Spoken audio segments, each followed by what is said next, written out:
La Biblia habla de un ciego llamado Bartimeo, que no dejó de pedir ayuda a Jesucristo. Lo maravilloso es que el Maestro se acercó y le devolvió la vista. Todos somos un poco ciegos y todos necesitamos el toque de Jesucristo.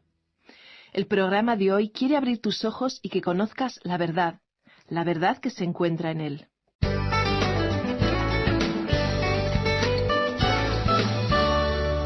Nuestro pasaje bíblico de hoy se encuentra en el libro de los Proverbios, desde el capítulo 4, versículo 10, hasta el capítulo 5, versículo 14. Hemos destacado que los pasos del joven en el camino de la vida son pasos que muestran una nueva responsabilidad. Él ha salido de su hogar disponiéndose a enfrentar la vida, en la que se está poniendo en un contacto directo con la realidad. Se le da el consejo de que sus pasos sean ordenados según lo que dice la palabra de Dios. ¿Cuán importante es esto en el día de hoy? Es un buen consejo, un consejo muy provechoso para todos el que se puede encontrar aquí. Aunque en este relato el niño es ahora un joven que se ha introducido en la locura del sistema del mundo, aún está recibiendo consejos para que recuerde la enseñanza de su padre. Leamos el versículo 10 del capítulo 4 de Proverbios. Escucha, hijo mío, recibe mis razones y se te multiplicarán los años de tu vida. Vemos que en el versículo 10 comienza diciendo, oye, hijo mío. Parecería como si Betsabé estuviera hablando a Salomón. Leamos pues los versículos 11 al 13 de este capítulo 4 del libro de los Proverbios. Por el camino de la sabiduría te he encaminado, por sendas derechas te he hecho andar. Cuando andes no se acortarán tus pasos, si corres no tropezarás. Aférrate a la instrucción, no la dejes, guárdala, porque ella es tu vida. Este es un hermoso llamado para que este joven busque la sabiduría. Aquí dice, aférrate a la instrucción, e implica que se trata de algo que debería tener la máxima prioridad. Es como decir, estudia todo lo que puedas. Continuemos leyendo los versículos 14 y 15. No entres en la senda de los impíos ni vayas por el camino de los malos. Déjala, no pases por ella. Apártate de ella, pasa de largo. Ya hemos destacado anteriormente que la advertencia de este libro se dirige hacia el hombre malvado y la mujer extraña. La mujer, en este caso, se dedica a la prostitución, y creemos ver aquí también una aplicación espiritual. Luego se nos dice en los versículos 16 y 17 de este capítulo 4 de Proverbios, pues ellos no duermen si no hacen el mal, pierden el sueño si no hacen caer a alguno, porque su comida es pan de maldad y su bebida vino de violencia. Estas palabras nos describen cómo viven el hombre malvado y la mujer extraña. Ni siquiera pueden dormir si no han hecho algo malo. A veces, al escuchar las noticias sobre crímenes, decimos, yo no sé cómo este hombre pudo hacer algo así. Yo no sé cómo esa mujer puede vivir esa clase de vida. ¿Cómo pueden soportarse a sí mismos? Estimado oyente, estas personas no podrían estar tranquilas si no estuvieran haciendo esas cosas. Y usted y yo no sabemos la desesperación y la profundidad a la que puede llegar el corazón humano cuando se hunde en el pecado. No hay ningún extremo de maldad que el corazón y la mente humana no puedan concebir. Tenemos que ser conscientes de que en este mundo nos estamos codeando con muchas personas que no siempre se comportan bien. Por supuesto que nos cruzaremos con muy buenas personas, pero tenemos que ser cuidadosos porque muchas veces no sabemos realmente con quién nos estamos relacionando. Creemos que una de las cosas más importantes que nosotros podemos hacer es comenzar nuestro día con una oración. Podemos decirle al Señor, Señor, hoy me voy a encontrar con personas que no conozco. A algunas de esas personas las podré ayudar. Otras tratarán de perjudicarme. Ayúdame, Señor, a distinguir la diferencia, para que pueda poner mi brazo alrededor de quien necesite mi ayuda y para que pueda evitar la compañía de quien pudiera herirme por la espalda. Es importante que nos demos cuenta de la naturaleza del mundo en que vivimos. Hemos aprendido que algunas de las personas que tratamos pueden llegar a convertirse en amigos íntimos, y damos gracias a Dios por ellos. Muchos son hoy eficaces colaboradores en la obra de difundir la Biblia por medio de la radio. Sin embargo, otros, aunque profesaban ser cristianos, han tratado de perjudicarnos. Resulta difícil entender la forma de ser de algunas personas. Verdaderamente no se puede confiar en el corazón humano. Debemos tener mucho cuidado. Necesitamos tener discernimiento, es decir, la capacidad de distinguir la diferencia entre las personas con quienes nos encontramos en nuestra vida diaria. Continuemos leyendo el versículo 18. La senda de los justos es como la luz de la aurora, que va en aumento hasta que el día es perfecto. Seguramente algunas veces nos encontraremos con personas como estas, pero ahora veamos el contraste al leer el versículo 19. Pero el camino de los malvados es como la oscuridad, y no saben en qué tropiezan. Se nos presentan aquí en contraste dos caminos. Uno de estos caminos es el recorrido por los justos. Es descrito como la luz de un nuevo día que va en aumento hasta brillar en todo su esplendor cuando el día alcanza su plenitud. Y luego existe otro camino, el de los malvados. En este camino hay una densa oscuridad. A algunos quizás les recuerde el camino ancho del cual habló el Señor Jesucristo. Este asunto quizás se haya entendido mal. Aún recuerdo que en otros tiempos se hablaba mucho acerca del camino ancho y del camino angosto. Y si a algunos se les hubiera preguntado por cuál camino querían ir, quizás hubieran elegido el camino ancho, por considerarlo más entretenido, más divertido, donde uno lo puede pasar verdaderamente bien. Desgraciadamente, esa es la impresión que a veces se ha dado. Sin embargo, esa imagen es errónea y la realidad es totalmente diferente. El camino ancho es un camino bastante amplio en el día de hoy. Ahí es donde se encuentra la multitud. Ahí es donde encontramos gran cantidad de gente. A lo largo de ese camino las multitudes disfrutan de lo que podríamos llamar una feria de vanidades, que se parece bastante a la celebración de un carnaval. De paso, la palabra carnaval proviene de la palabra carnal, que tiene que ver con nuestra naturaleza física. En ese camino, la gente satisface a su naturaleza física y por tal motivo se le considera una forma de vivir en libertad.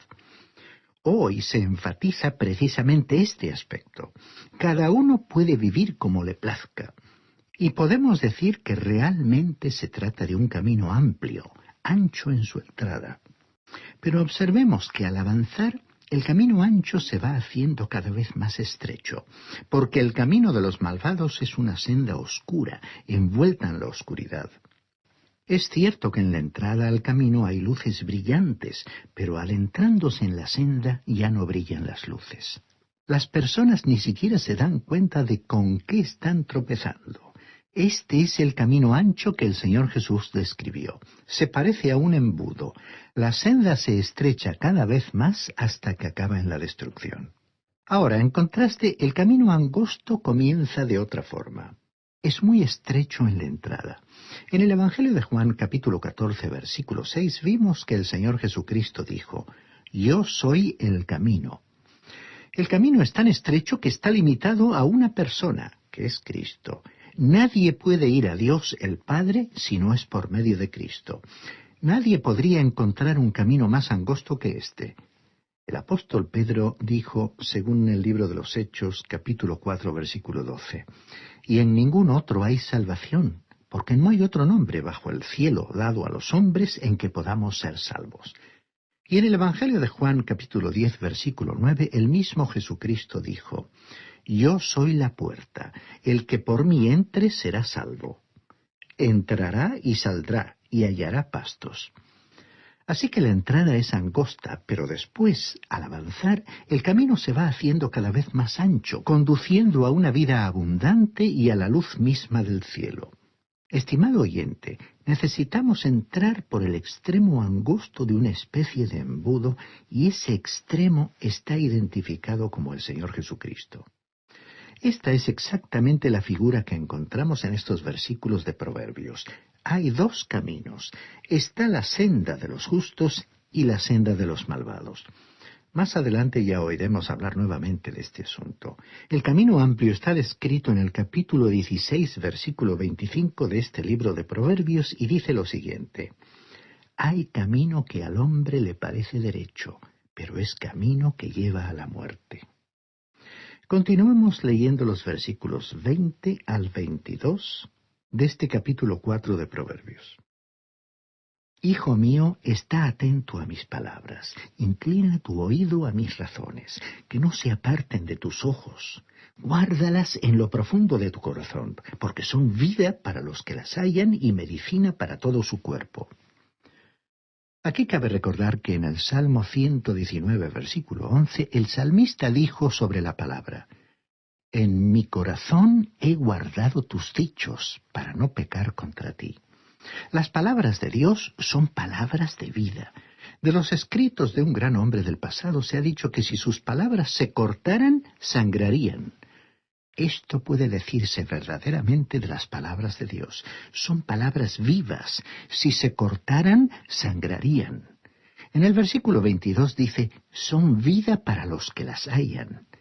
Le traerán a usted vida y luz. Traerán instrucción, guía, dirección y alegría. Todo esto proviene de la palabra de Dios. Ahora vamos a leer uno de los grandes versículos del libro de los Proverbios. Leamos el versículo 23. Sobre toda cosa que guardes, guarda tu corazón, porque de él mana la vida. Otra versión lo traduce de la siguiente manera: por encima de todas las cosas, cuida tu corazón. Y otra lo expresa así: cuida tu mente más que nada en el mundo. Es lo más importante que podemos cuidar, porque es fuente de vida. La vida de la parte física está en la sangre, y es el corazón el que bombea la sangre.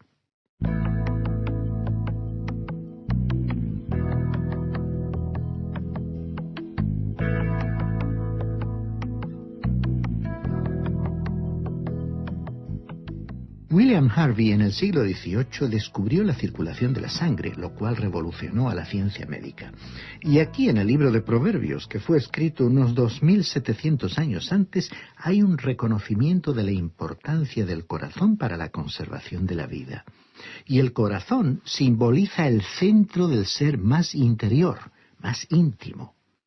En el Evangelio de Mateo, capítulo 15, versículo 19, el Señor Jesús dijo: porque del corazón salen los malos pensamientos, los homicidios, los adulterios, la inmoralidad sexual, los robos, los falsos testimonios y las calumnias. Algunas de las cosas más malvadas y perversas del mundo surgen del corazón humano. El corazón es el asiento de la personalidad total. Si usted quiere comprobar cuán importante es el corazón, mire en una concordancia bíblica todas las referencias al corazón que se encuentran en la Biblia. Debemos cuidar nuestro corazón con toda diligencia. Lo que escuchemos es muy importante.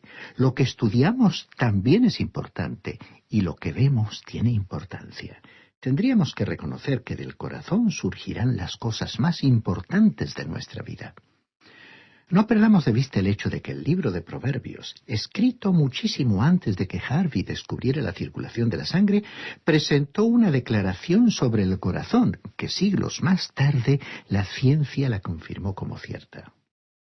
Así que podemos reiterar que en el libro de los Proverbios, y esto puede decirse de toda la Biblia, no encontrará usted una observación inexacta o que vaya en contra de la ciencia. Leamos ahora el versículo 24 del capítulo 4 de Proverbios. Aparta de ti la perversidad de la boca, aleja de ti la iniquidad de los labios. Aquí se reafirma que las cosas de la vida provienen del corazón, pero son la boca y los labios los que las transforman en palabras. Alguien ha dicho que lo que hay en el pozo del corazón saldrá al exterior por el cubo de la boca. ¿Cuán cierto es esto? De que tarde o temprano la boca revelará lo que hay en el corazón. Nuestra boca nos delata. Recordemos cuando el apóstol Pedro estaba sentado en el patio contemplando el juicio de Jesús, y alguien se acercó y le dijo: verdaderamente también tú eres de ellos, porque aún tu manera de hablar te descubre. O sea, estimado oyente, que la boca descubre nuestro corazón ante los demás. De modo que el cuidado debe comenzar con el corazón. Luego, el escritor continuó diciendo algo que se refiere a los ojos.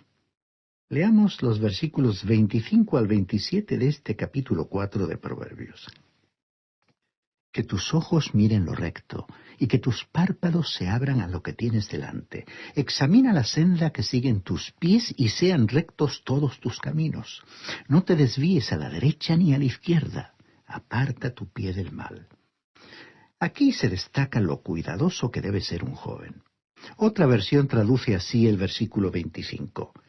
Pon la mirada en lo que tienes delante, fija la vista en lo que está frente a ti.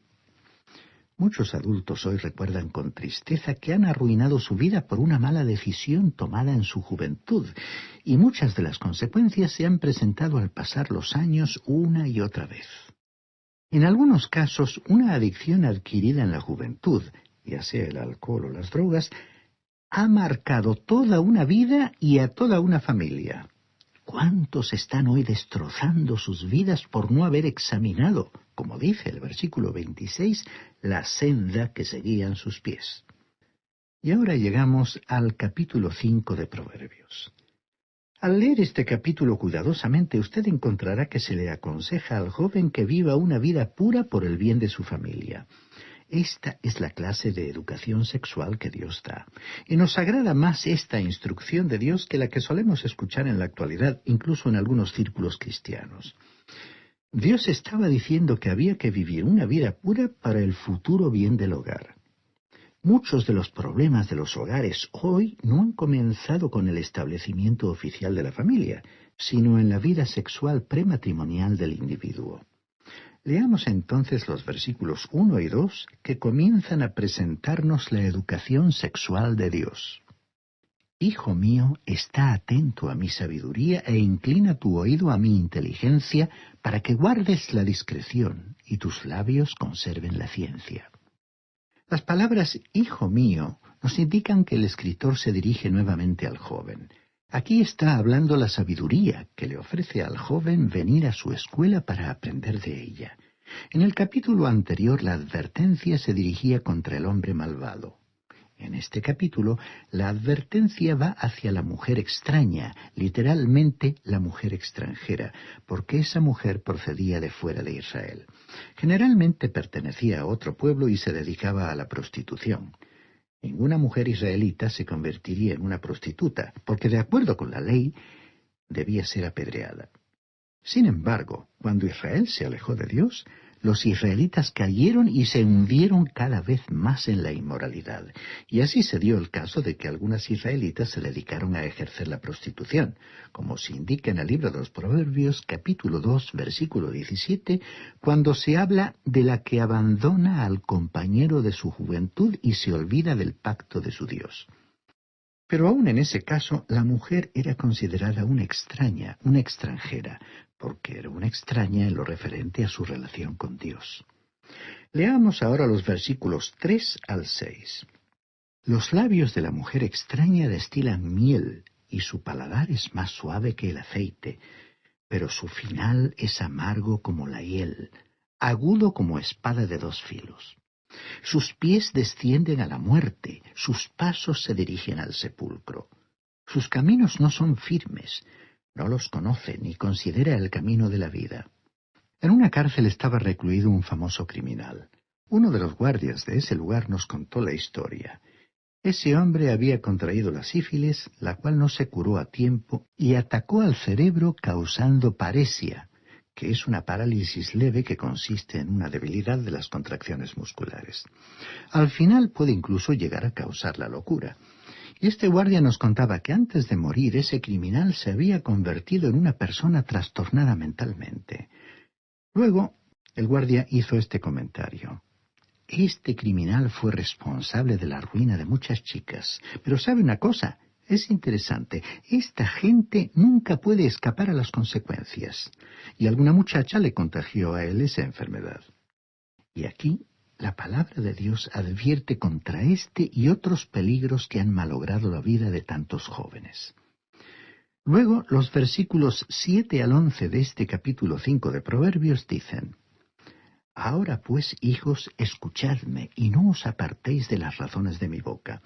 Aleja de ella tu camino y no te acerques a la puerta de su casa, no sea que des tu honor a extraños y tus años a alguien cruel.